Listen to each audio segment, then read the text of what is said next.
From the capital city of Charleston, West Virginia, this is Inside West Virginia Politics with Mark Curtis. Inside West Virginia Politics is brought to you by AARP West Virginia, your ally for real possibilities in the Mountain States. Hello, everyone, and welcome to another edition of Inside West Virginia Politics. I'm your host, Mark Curtis, coming to you this week from the Senate Reception Room at the state capitol here in Charleston. Our first guest today is State Senator Eric Tarr. He's a Republican from Putnam County. He is also the Vice Chair of Finance, basically currently chairing the Finance Committee. We'll talk about that in a second. Good to see you, Senator. Craig Blair, the senator who's in charge of the Finance Committee, he's from the Eastern Panhandle, was involved in a very serious accident recently here in Charleston. He's recovering, but for now, basically, you're running the Finance Committee, right? Yeah, I've been running the operations of it. The chairman and I are in close communication still yet to make sure that we're working on everything they've worked on over interims, because it happened right before session, and there's a whole lot of work that goes into that Finance Committee from last session to this session, so that I wasn't involved in directly, so I need to make sure that I'm still keeping on path with that work that's been done. So, but yeah, so he and I are working closely, but he's just not here a lot. All right, we want to send our prayers and good thoughts out to Senator Blair. He's a good man. He loves West Virginia, and he's back here, but he's still recovering. So we'll have tough. Well, yeah, he's a tough guy. That's for sure. We'll have him on soon. Look, the big issue right now in the legislature, maybe it's the #1 issue this year, is the proposed repeal of the state's business inventory and equipment tax. Talk about that and why you support it. Well, first of all, it's needed. West Virginia is just not competitive. And let's talk about just the jobs we have here now in manufacturing. The collection of taxes on manufacturing in West Virginia is about 15.9%. Now, if you go to Ohio, theirs is about 5.9%. If you go to Pennsylvania, it's about 4.2%. The tax we're talking about getting rid of is an absolute job killer in the state. It doesn't just kill jobs from ones that would enter. The people who are here doing business in our state, they cannot be competitive when we tax them that hard. So it needs to go away in order to preserve the jobs we have, and then also to bring more into the state. So that's the first reason. How many states still have this tax? I know it's not many. I think it's fewer than 10. Well, there's 14 states that actually still tax both of them, but there's only 2 states that don't offset that tax somehow. Us, West Virginia and Alabama, are the only 2 that leave that entirety of that tax there. And you know, we've had a significant GDP growth in West Virginia since 2016. We've grown from $70 billion to $77 billion in GDP. If you go back and look when you had the next closest growth rate, we've doubled that growth rate in a couple of years with pro-business policy. And we need that to create the jobs in West Virginia. Well, let's talk about the opponent's view on this, and we're going to talk to Senator Prezioso about it, and other folks have expressed opposition. The county commissioners, the school board members around the state say they rely on this money from the business inventory tax as local aid from the state to help fund schools, police departments, fire departments. They're wondering, how are they going to make up that money if it goes away? So I think they're asking the wrong question first. So one, you have to understand that any money that's going to the schools is constitutionally protected. There's a school aid formula that goes through, and that's probably about 30% of the monies we're talking about. So the rest of that, if you go back and look at each individual county and see what their collection is off the equipment and machinery and inventory tax, 39 of the counties in West Virginia have around 1% or less of the taxes they collect come from that tax. So if you take that 39, 26 of them have none. And when I mean none, I'm talking 0% when you look at it. I think the Work County has like $132 they collected on this tax last year. Let me talk the procedure about this, because this requires ultimately the voters of West Virginia deciding. 2/3 vote in both the House of Delegates and the State Senate are needed to put it on the ballot and let voters decide in November. A 2/3 vote in either house. You guys have pretty good majorities in both houses, but I don't know that you have 2/3. Are you going to need some Democrats to join with you on this? We will, and the thing is this fiscally, it's a no-brainer fiscally. We can do this. It's good for the state. It's good for the economy. Politically, it's very difficult. And the reason I believe it's politically difficult is that it does take those 2/3, and it's an election year. What I'm hoping, and my sincerest hope, is that around this policy, the Democrats have talked about it for years as well, that this needs to go away. They need to help us get a comfort level that these counties now, that their growth is stunted by this. It's not that they risk losing income. Right now, that tax is so volatile for every county. What we're proposing is to go back and give them an in perpetuity revenue back to those counties at the highest level they've collected over the past 5 years. So the volatility goes away and the revenue increases. So there is no reason a county should be concerned about this. In fact, they should be up here saying, do this, do this, do this, and they need to be calling Democrats and telling them as well. All right, we expect to hear from the counties as the legislative session goes on. Again, we want to thank Eric Tarr, State Senator for Putnam County, Republican, and Vice Chair of Finance, currently running Finance. We'll be following this bill as it moves through the halls of the legislature. Thanks for having me, Mark. Thanks for being here, Eric. We will be back with more Inside West Virginia Politics after this break. Stay with us. Now back to Inside West Virginia Politics with Mark Curtis. And welcome back to Inside West Virginia Politics. Let's continue our discussion of the legislative session. We are joined now by Senator Roman Prezioso, Democrat of Marion County, who is the minority leader in the state Senate. Great to have you on the program. It's a pleasure to be here, Mark. We talked to Senator Tarr, who's now the acting chair of Finance, Vice Chair, about the business inventory tax, which the Republicans are very much in favor of repealing. Your thoughts on that, whether it should be repealed or not, and why? It should be repealed with caution. That's not a new concept. When I was chair of the Finance Committee, that was one of the #1 issues that we tossed around.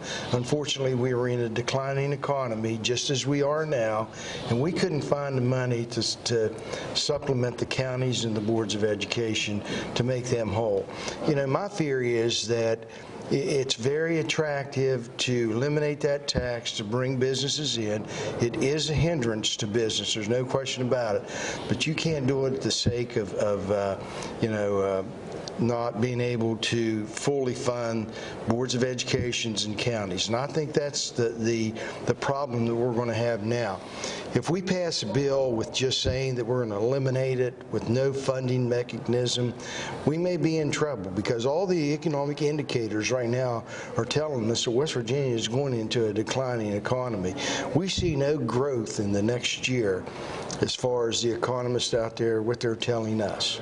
I know we've talked to the folks at the Senate, the West Virginia Center for Budget and Policy, and it's their estimate, looking at the numbers, that we're about to go into a $170 million deficit. So I guess the question becomes, if the business inventory tax goes away, are there other sources where that money could come from to replace it that you're talking about? It's very hard when you're putting a budget together, and I think the governor sort of alluded to it in his State of the State, that we're not getting the revenues we have been getting as far as severance taxes.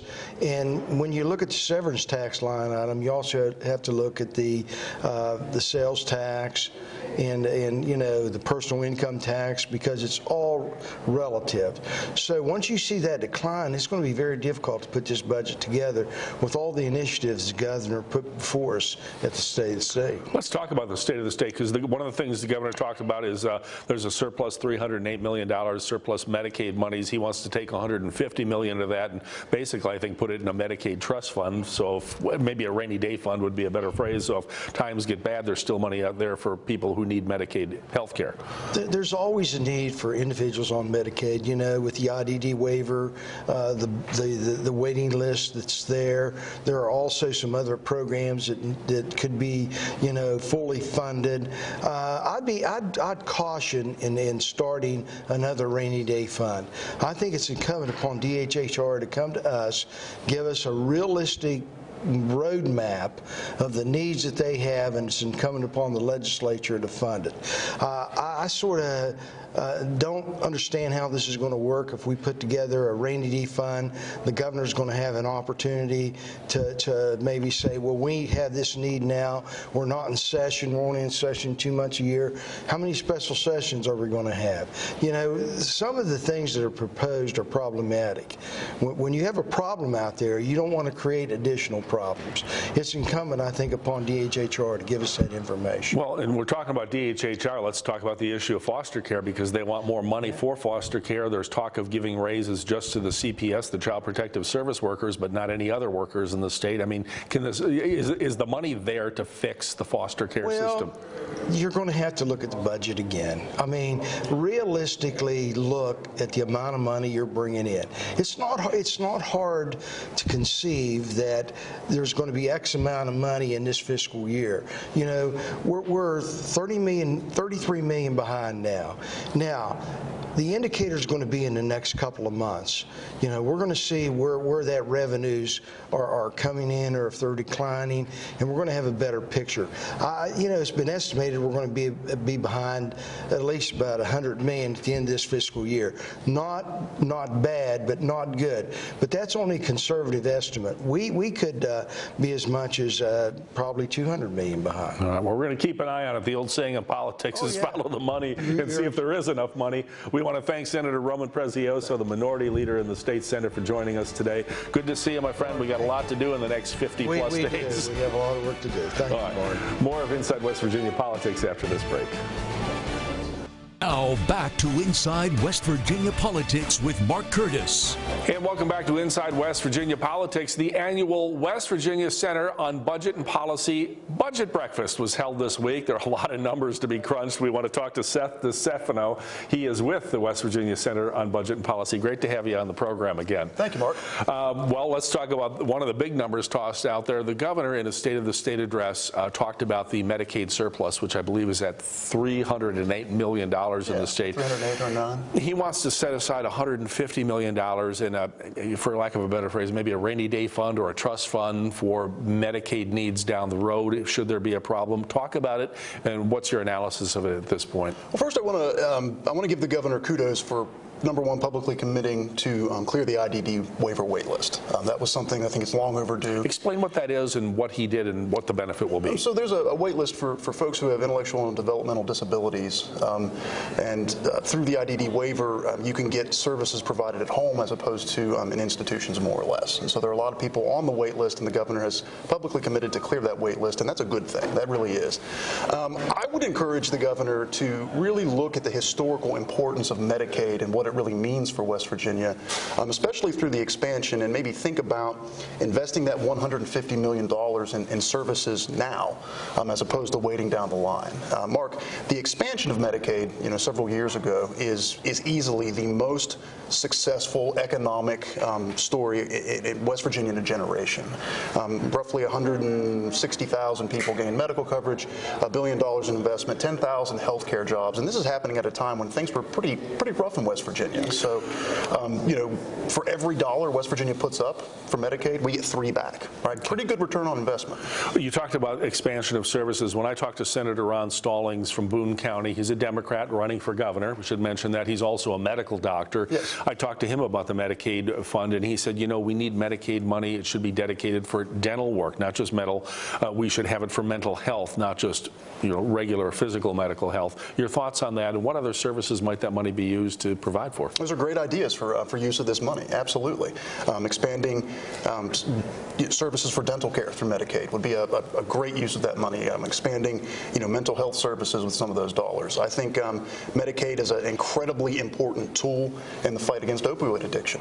So we could really look at how these dollars could be put further towards those ends. Yeah, I've talked to a number of opioid folks that are addicted to opioids over the years, and they're the boots on the ground on this thing, obviously, and to a person, they always talk to me about the importance of having Medicaid coverage to get their health care while they're struggling with the substance use disorder. Anything else that struck you in the governor's State of the State address that gets into the realm of what you folks do at the West Virginia Center on Budget and Policy? I think that, the commitment to support our food banks is an important one. Tying that in this week, and this doesn't really have as much to do with the governor's State of the State, but this week on Tuesday, there was a great meeting of the Hunger Caucus on the House of Delegates side, bipartisan delegates, and senators came to listen to ideas from coalition partners from around the state on ways that we can improve food security throughout West Virginia. And I think one of the things the governor did propose, and maybe this was talked about in the meeting, I'm glad you mentioned it's a bipartisan committee. There's a lot of people, Republican, regardless of their political stripe, that are really concerned about hunger in the state. The governor talked about adding, I believe it was another $1 million in funding for the food banks around the state. That's one of the things he talked about, and also meals that were buying enough trucks to transport hot meals to people who are homebound, the elderly, and so forth. Absolutely, yeah, that was that's my understanding as well. We're hopeful as the Food for All Coalition, as it's known, to see legislation that would improve outcomes for summer feeding initiatives. West Virginia, while we do a great job job during the school year, making sure children have access to free and reduced breakfast and lunch. A lot of counties really struggle, given the rural nature of the state during the summer months. And so we are hopeful to see public policy passed around that, an expansion of the Shared Table Initiative that zeroes in on our seniors to support their food security needs, also being discussed and looked at seriously. So some exciting things happening. All right, Seth DeStefano is with West Virginia Center on Budget and Policy. They're very active down here with a lot of different things going on at the legislature. We know we'll be talking to you and Sean and Ted as we go forth. Best of luck this legislative session. Thank you, Mark. All right. And we will have more of Inside West Virginia Politics after this break. Don't go away. We have the most amazing story this legislature has ever produced, and it really has nothing to do with politics or lawmaking. You'll want to hear from Sean Hornbuckle and his sister's kidney transplant after this break. Now back to Inside West Virginia Politics with Mark Curtis. And welcome back to our final segment this Sunday on Inside West Virginia Politics. We're here in the Senate reception room of the state capitol. We're not going to necessarily talk about legislative business right now, but maybe the most important story this week in the legislature. I want to introduce Delegate Sean Hornbuckle. He's a Democrat who represents Cabell County. Great to have you on the program. Good morning. You just blew everyone away the other day. You were not here for the first day of session. In the first few days of session, you came back to the floor and you were recognized the other day because you donated a kidney to your sister who had a transplant. You got a couple of standing ovations in the House. I mean, talk about your decision. Talk about, how's your sister? How's she doing? She's doing great. She's doing great. She's accepted the kidney thus far. She's off half of her meds, no more dialysis. It's going to be a little bit, but she is progressing quite well, and we're all excited about it. We have some photos of her. Tell us again her name and how old is she? I know it's impolite to ask a woman her age, but you're 34. Right? Yes, sir. Yes, sir. It's Kara Hornbuckle, and she is 28 years old. Okay, so you're 6 years her older brother. Yes. What goes into your decision-making process when you say, oh, boy, I have a family member in distress, they need a kidney transplant? Yes. Take us through the thought process and the emotions of it. Absolutely. So there's a range of emotions. So again, she was dealing with this for a while. She had juvenile diabetes as a preteen, and then accelerated, and as about 25 years old, when she started to experience kidney failure. So then she had various forms of dialysis at-home kit, which had progressed into going to a center 2 to 3 times a week. And so it was apparent that she was going to need a transplant. So at that point, I wanted to make sure that I was an option for her. So I started to go through the process to figure out if I was a match. Then after you figure out that you're a match, you have a lot of different testing. And we went to the UK Transplant Center in Lexington. They're awesome, phenomenal. And they do a lot of different things with, dietitians. They have a social worker, psychologist, all these different things that people a lot of times they don't think about to see if you're not just physically but mentally fit to go through it. So that was a very rigorous part of it. And then for me personally, I knew I wanted to be it, and we had to find out if it was hereditary, as my mom has dialysis, is on dialysis as well. But for me, one of the things that not a lot of people know is that I wanted to make sure that, God forbid, anything happened to my son. I have a 12-year-old son, so that was of utmost importance to me as a father to make sure if anything could ever happen, I would be able to do for him. So understanding that it wasn't hereditary put me in a comfort zone, and we have a huge family to be able to do for him. So that was pretty good right there, and I just wanted to make sure that I could do for her. And over this past year, it became worse. So it was apparent that she needed it like yesterday, and it was very, very dire. So I signed up and did it. It was, I've covered this legislature for 5 years now. It was the most memorable, emotional moment I've ever seen. I'm a diabetic as well, so I'm like relating to this, thinking about, what if it was me? Yes. And I think a lot of people in the chamber had that moment too. You get a lot of hugs, a lot of handshakes. Yes. And Tim Miley, the minority leader, said, we do a lot of important things, or we do things in this room we think are really important, but you did the most important thing anyone could do, and that's give a life-saving transplant. Yes, it was a very touching moment. And again, just that day, the emotions, understanding, as I said before, this is a life thing, and it transcends politics.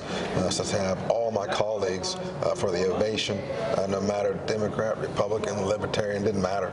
It was just a good feeling. As public policymakers, you guys are often advocating for people to sign up to be donor transplant volunteers and put that on your card at the DMV. What do you say to folks out there that might think about doing this to save a life too? It's huge. You can literally save a life. And I know maybe being a living donor is not for everyone. It's an extremely hard thing to do.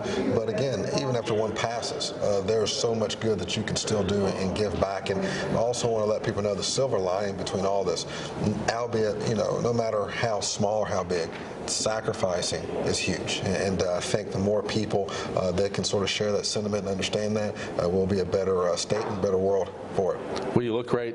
Are you feeling good? I'm feeling pretty good. I'm still on the mend. Again, it's going to be, it's 4 to 6 weeks initial recovery, and then at 12 weeks I can start trying to work out and do some things like that. But they say it's going to be a full year before I'm back to normal, albeit minus 1 kidney. All right, I'll be saying my prayers for you and your sister Kara. I'm sure a lot of people are as well. God bless you, and thank you for sharing this story. It's very important. Thank you. God bless you, Sean. You're welcome.